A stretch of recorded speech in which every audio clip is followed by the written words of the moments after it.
Hello, welcome to Crafting with me on my white journal. As you can see, I have my two trays of possible items that I'm going to use, but I'll get back to those and the journal itself in a few moments. I've had some subbies ask me about how exactly I worked on incorporating Ruth's journal into the vinyl cover that had my original art on the front. So, whether it would be a cut vinyl, a recycled vinyl placemat, a piece of paper, or whatever it is that you're going to use for your cover, you will need to find the center, and I just used a centering ruler from my ruler stash over there, and I cut two holes using my Crop-A-Dile. So I have decided on Ruth's journal to use the two perpendicular holes. It is possible to not do two perpendicular holes, but to do three holes, top and bottom. I decided that I thought this would work best because it would lead to less weight and pulling at the top. So you have your whatever it is that your cover is going to be constructed out of. You have some elastic cord. I got this in Joann's. They also sell it in Michael's. They sell it in Hobby Lobby. And it needs to be, as you can see, it needs to be a bit heavy. Now, in the case of Ruth's journal, there were two signatures, but the contents were very chunky, and actually, because I used some watercolor paper in them, they were heavy. So I used two pieces of elastic. There is no reason why you can't cut two pieces and just work them together as one. Alrighty, let's just say we'll think that we're going to do 1, 2, and an extra for the length that you would use. So you know that you need to have at least 1 and 2, and of course some extra for tying. So I'd like you to imagine that I'm cutting this. So what I've decided to do was, I didn't want any elastic to show on the outside of the cover other than the little bit here and here. So I took my elastic, went into the top hole, turned around, came right back into the one underneath it. Down here, I went into the underneath hole, would match this one. In other words, top to bottom and bottom to top. So then I in turn could come right back up here. So all that you are aiming to have is this showing on the front. Now, if you were holding two pieces of elastic together, it would look like this. Top and bottom. That's all you would see. And that's what was on Ruth's journal. Then, of course, you would work it so that you did not have too much wastage, and even a little bit more. And you need to lay your elastics so that they are, you don't have to worry about this side, but you have to see what you have in front of you and give it a little bit of a tug, not much. Don't pull it like till it starts to turn up the edges, because you just saw what happened when I did that. It pulls up the edges. You don't want that. But neither do you want it loose as that, because that will defeat your purpose. So, one and another knot, and that is all that you will need. That then gives you a place for the two signatures. If you used two together, you could tie them together. I tied them together on Ruth's so that the two were tied and it ended up looking like this.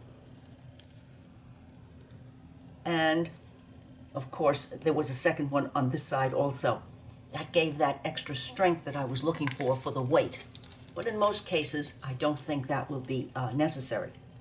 Now you say, well, one is a little bit lower than the other, and is it going to work? Yes, this is elastic. It is absolutely going to work, as you saw it do on Ruth's journal.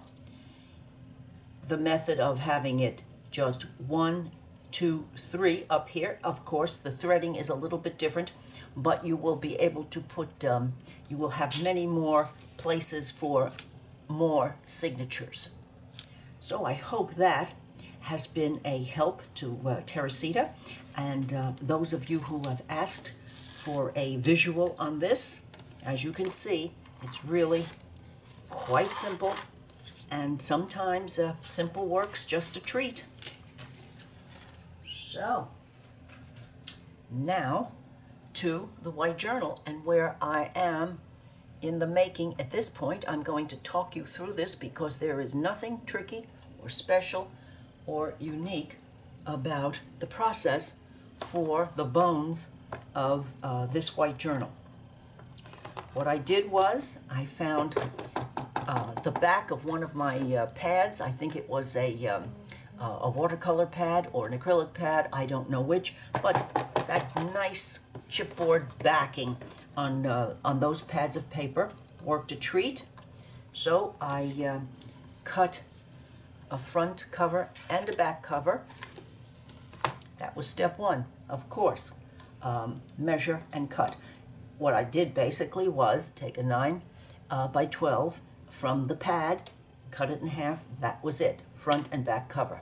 Then next, I took gesso and I used my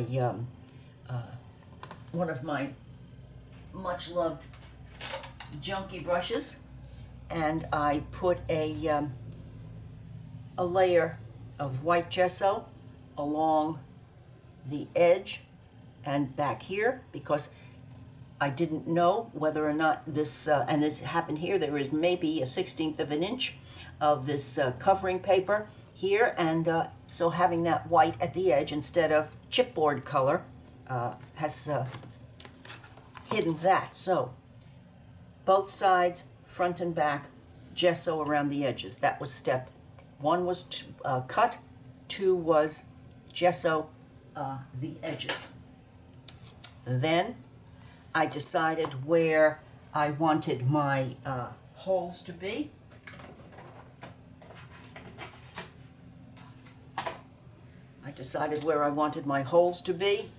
And marked my front and back cover. And I marked all of the pages inside, and these pages inside, the bones of, I call it the bones of the book, are watercolor paper. So, let's talk first. Let's get back to these covers. I placed my template down and marked the top and bottom holes. And over here on this edge, on the front and back cover only, another hole here for the closures. And now, before I go on, I'm going to come clean about this was a comedy of errors on this. I thought that I was not fated to end up with this with these journal covers. Carol or working in the evening, which is never a good time for Carol to work on anything, I proceeded to mark there, and then I marked the center one over here.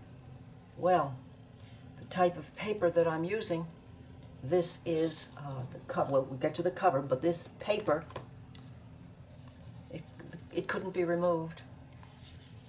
But the worst truth, down deep, when I admit, I only found that out after I cut this hole and cut this hole. So, I used some words that I really don't like, and I said a few more to myself, but that was the end of that. Ruined. So I said, okay, it's only paper. I can do this. I can fix this. I'll just do it again. Alrighty. So I said, well, I can use the back cover because I haven't gotten to ruining that yet. I did this and this, and somehow or another, somehow I must have done a little paper cut or whatever, but I had blood on the back. Well, you can imagine. Don't even ask. I did the whole thing over again. But that was actually more practice. I learned by doing. So, first step, cut. Second step, gesso. Third step, mark. Righty. And then, fourth step is to put your inside paper down.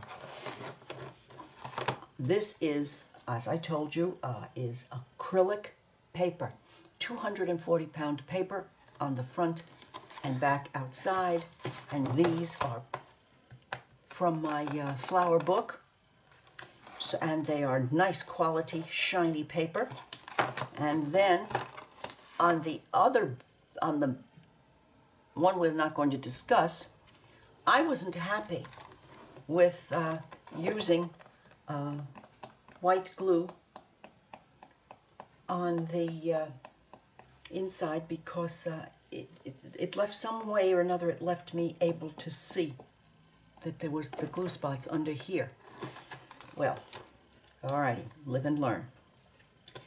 I used my handy dandy Fabri-Tac or Fabri-Fix, and all around very close to the edges.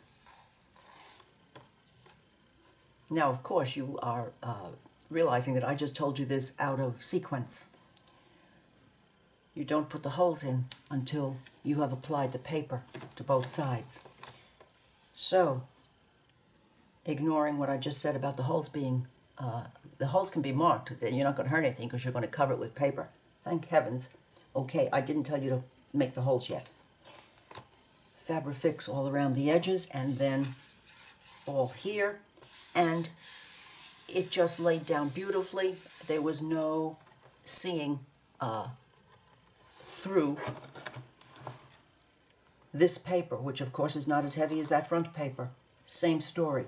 Fabri-Tac all around here and here and here.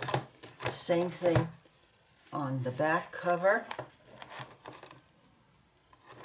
I always, I guess it's kind of my nature to do the outside first. I did that, then I did that, and when it was all dry, then I went back and marked my covers and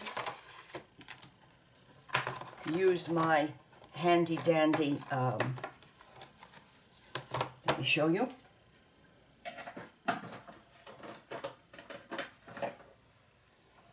I used this on the large hole, made my two on the binding side, one here, front and back.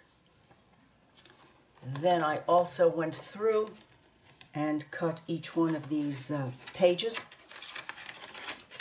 marked and cut, and then applied my grommets. Another possibility for this, I'm not sure, whether or not I'm going to use these larger binding rings, but it could be that the book is going to grow. I might just have so much fun doing it that it gets a little bigger and it's a little thicker, and I might end up using these. So these are ready, and these are here. Today, I'm going to remove some of these. I'm going to remove these because I want to be able to work without having to be disturbed, and that's the reason. The goodness of these binders is they can be removed, and you still have your work ready to go. Now, so again, first step: cut the good heavy chipboard. Cut your front and back papers for the covers. Put that aside, go back to your chipboard, put your gesso around the edges, come back, glue your front and inside covers to the chipboard, mark your place for your holes, make your holes, and insert your grommets. Now, let me tell you about the inside. The inside, as you can see, is about 1/4 of an inch, because there might be some pretties that kind of have a life of their own and want to come out a little bit. So I decided to remove this much, which is 1/4 of an inch, top, bottom, and at this edge. Each of these pieces of paper, which I had originally cut because I thought I was going to have them the same size, and I didn't like what I saw. It wasn't, it didn't make me happy. So I had to have a good think to remember not to cut the 1/4 of an inch where the grommets were going to go, because the whole thing would have been much too small. So cutting off 1/4 of an inch at the top, the side, the bottom of each one of these inside papers. And mission accomplished. So today, I think I'm going to share some of the extra papers that I have found, because I have spent the time looking about, and I found this. I believe, yes, I found this pretty at a dollar store and thought, oh, wouldn't this be a nice additional page in the white journal? I treated the white journal because after I got it to this page, after the mess I made with the holes and the blood, I needed to take a little bit of time, maybe a day or two away from it, to get over the trauma. So I decided it was so pretty, after all of that, that I treated it to in A.C. Moore, I treated it to this lovely clear paper. So that was an addition. That will be an additional page. Those of you who have watched my vlog know about these. These came from Walmart papers, and we've talked about that. And I've thought about this, and I've decided that I wanted to check whether this could be absolute. See, yes, their cutting is a little too close to make me happy. So what I'm going to do here, well, I'm not going to pull that apart. I'll just talk about it. I'm going to take a tiniest little tiny bit off right on the side of these. That's just my own idiosyncrasy. I do not want that little bit of that little tiny bit of bulge that you get here. I want it to lie flat. So I want it to look like that when it's finished. So I'm going to just trim off a little bit of that part under the glue flaps. So that was an executive decision. And while digging about in my papers, I also found I got this with my new package of Tim Holtz water wallpapers, and I thought that might make a pretty paper. And then I was in my some of my journals from 3 years ago, and I thought, oh my, that might be pretty also. And then I went into my stone paper journal, and I didn't have too much done in it because when junk journaling blew into my life, other things kind of had to sit there and pout.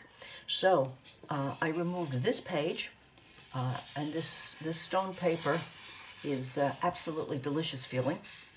So I thought, that might be a pretty page. And then I turned the page and realized I hadn't remembered, of course, that I did these, and these are obviously watercolor on stencils, so these are liable to turn up in the journal. And then this girl from 2016 that I did when I was just learning to do girls, and yes, I have to admit I have to do more girls before I'm kind of hoping that, like bike riding, that you can get on and just go again. But I thought that girl might be nice someplace. I'm not too sure. But this was Carol learning girls. And this one, also from February 2016, on a nice thick coat of gesso. I can see this was mixed media paper with a nice gesso coat on it. And I looked at that and I thought, that might not be half bad on the cover. So that's liable to go there, or parts thereof. And the same year, some more. And this was an experiment in lightweight, no, I think this was heavy gesso through a stencil. And then I found this one, and I thought, maybe. And I found these little bits of watercolor, and I thought, they might do. And this one, I'm not sure. I'm not 100%. Yes or no. I found this part of an envelope that I thought might do nicely. And as you can see, this was just cleanup of some pinks, and wouldn't that work? And here are two, again from 2016. Here are two postcard size pieces of watercolor paper. And in the back of a mixed media journal, original practice on watercolor through a stencil. So those might definitely turn up in this journal, because I certainly did not have enough in the things that I had pulled originally. Because there are a lot of pages, watercolor paper pages, and extra pages that I will probably be adding. I found some of this to use for tying. So here is my my laces, my cheesecloth, yarn, paper flowers, ready to go, or not. And Teacher Carol never stops. I have to have my prep. I tried doing some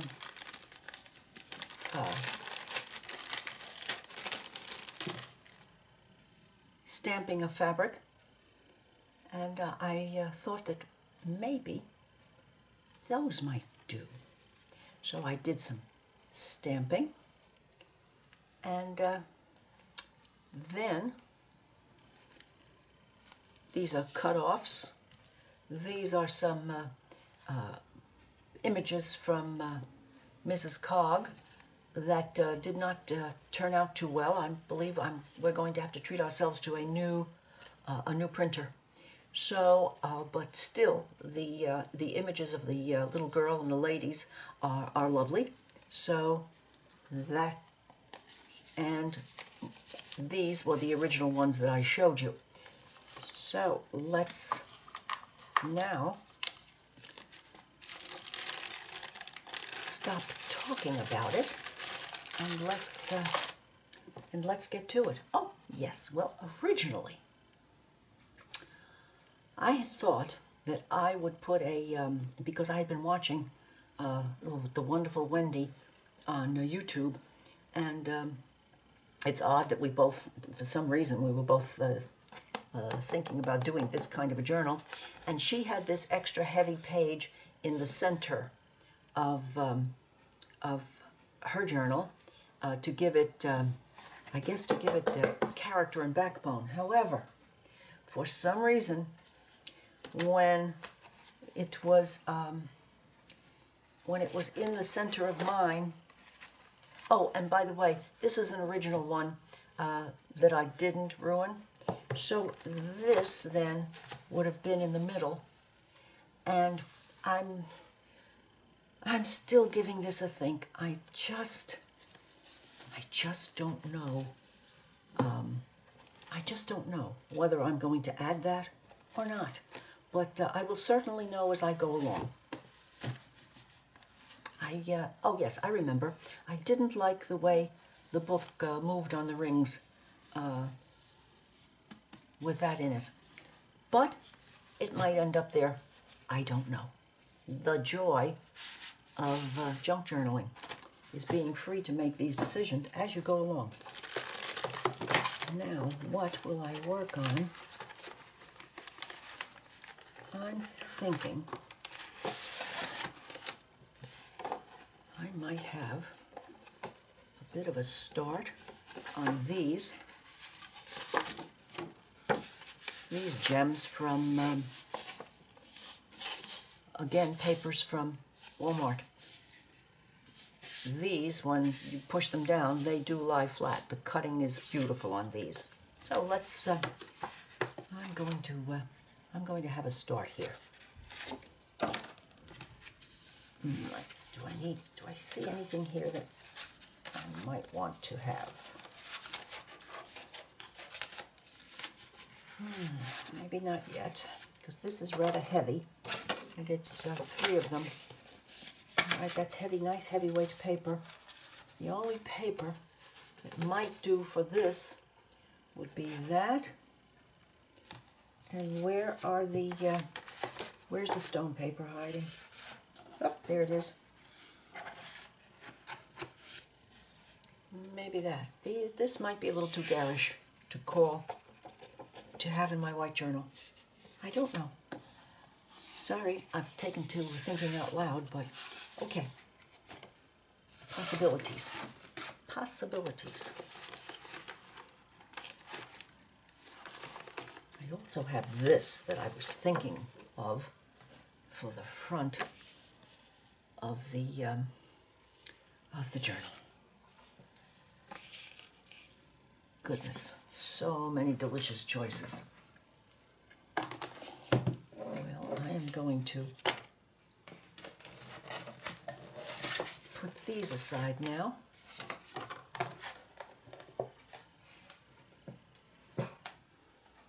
And get out a work surface paper.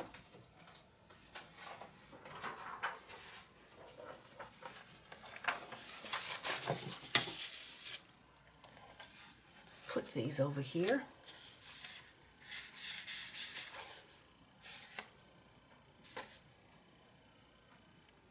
Yes, these papers have, very vaguely, but they do have a front and a back. So,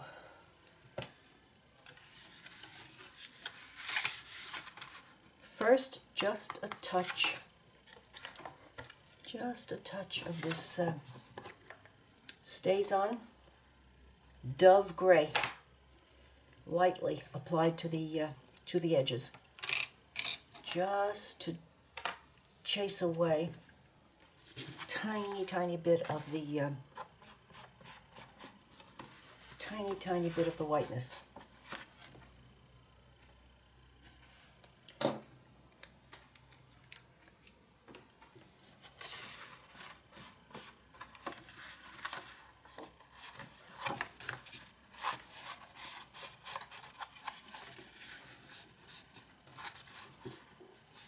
I do hope that all of you are having a nice weekend, and some of you I know are having storms.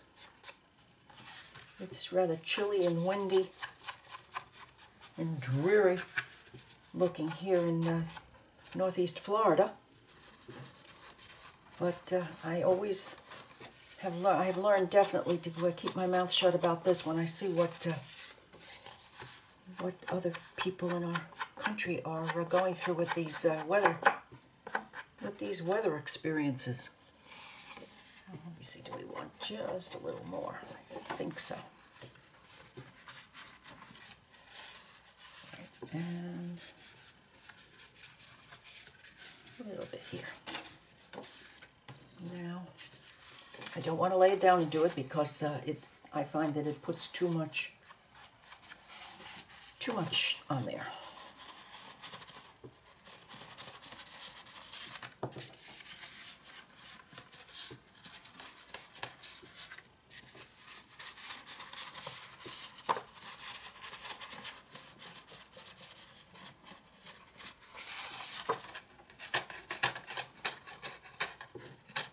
Alrighty. Well, I did that as quickly as possible. And now I'm thinking that this might be attached, which will leave 2, 3, 4, 5. This might be attached.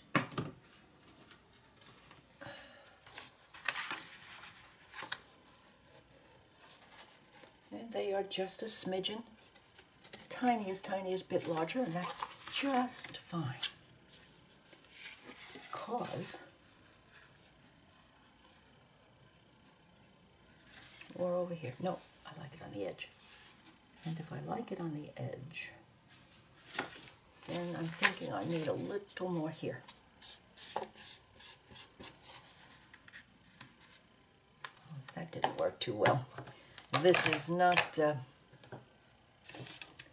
StazOn does not work the same as the Distress ink, but then neither does it move. All right.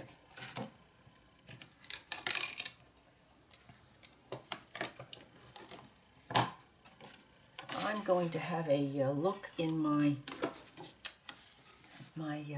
stencils. I have some new ones that I think are rather pretty, and I'm thinking just to remove some of the white, not too much, but some of the white, to do a little stenciling here.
Moochie. There you go.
Well, I do wish to apologize sincerely. I did not realize that I had record on while I was sitting here working away. And if you are interested in seeing how things go when Carol is just into her head and into having fun, please enjoy. Otherwise, I beg of you to fast forward through the bits, because you're going to see me going through all the permutations of producing this little trifold and not saying a word. No noise except the tick of the clock. But here we go. This is at this point now. I'm not sure which way I will fold it, but this was today's accomplishment, and I do hope that you will forgive the lapse and consider giving me a thumbs up, share with a friend, leave a comment, and I would appreciate your subscribing to my channel.